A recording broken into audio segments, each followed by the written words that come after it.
आज के इस एपिसोड में हमारा विषय है कि क्या एक आर्थिक रूप से कमजोर विद्यार्थी अपने जीवन को और अपने कैरियर को नई दिशा, एक उड़ान दे सकते हैं या नहीं।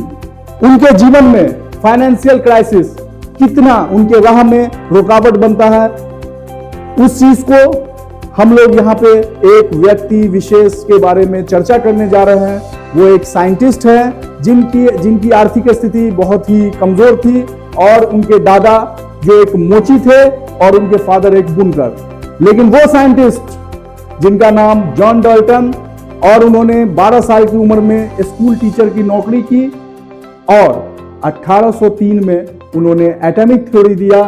एटॉमिक थ्योरी जो परमाणु सिद्धांत, जो दुनिया में एक नया आयाम साबित किया।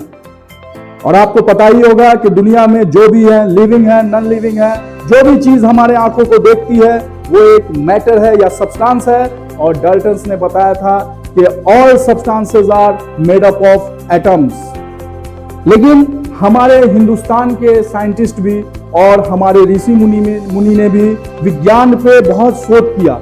इस चीज को हमारे कनद ऋषि ने बताया था कि परमाणु जो है वो मैटर का, द्रव्य का सूक्ष्म कण होता है, लेकिन एटम सब्सटेंस का सबसे छोटा कंस्टिट्यूएंट होता है। ये बात डाल्टन ने बताया था, रजिस्टर्ड हुआ था डाल्टन का। डाल्टन का दूसरा पोस्टुलेट जो था कि atoms combine to form compound in a fixed whole ratio. Atoms मतलब कि आपको मालूम होना चाहिए कि कार्बन ऑक्सीजन के साथ रिएक्शन करेगा तो कार्बन मोनोऑक्साइड भी बना सकता है, कार्बन डाइऑक्साइड भी बना सकता है। कार्बन मोनोऑक्साइड के लिए एक एटम कार्बन का होना चाहिए, एक एटम ऑक्सीजन का होना चाहिए, जो कि फिक्स रेशियो में। वाटर है H2O, हाइड्रोजन का 2 एटम और ऑक्सीजन का 1 एटम फिक्स रेशियो में कंपाउंड बनाएगा। लेकिन ये चीजें दूसरे साइंटिस्ट जो गैल ल्यूसेक थे उन्होंने भी बता रखी थी।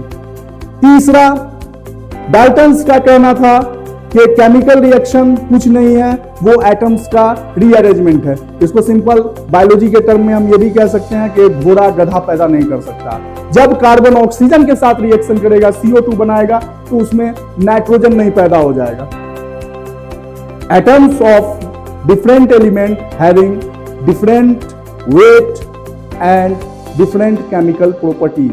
ये भी सिंपल बात है। हाइड्रोजन है, हीलियम है, लिथियम है, अलग अलग एलिमेंट का जो एटम होगा उसका अलग अलग वेट होगा और उसकी प्रॉपर्टी अलग अलग होगी।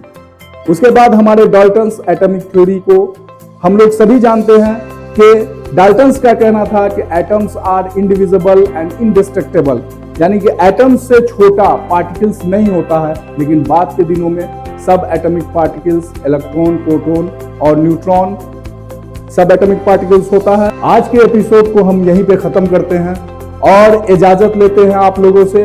फिर मिलेंगे नए एपिसोड में नए ऊर्जा के साथ। उसी चलते चलते बीच में अपने बच्चों को संदेश देना चाहते हैं कि अगर गरीबी बनती है शिक्षा में रुकावट, तो कर लो ऐसे गरीबी से बगावत। निरंतर प्रयास और ऊर्जा के साथ अपने शिक्षा के दीप को जलाते रहिए।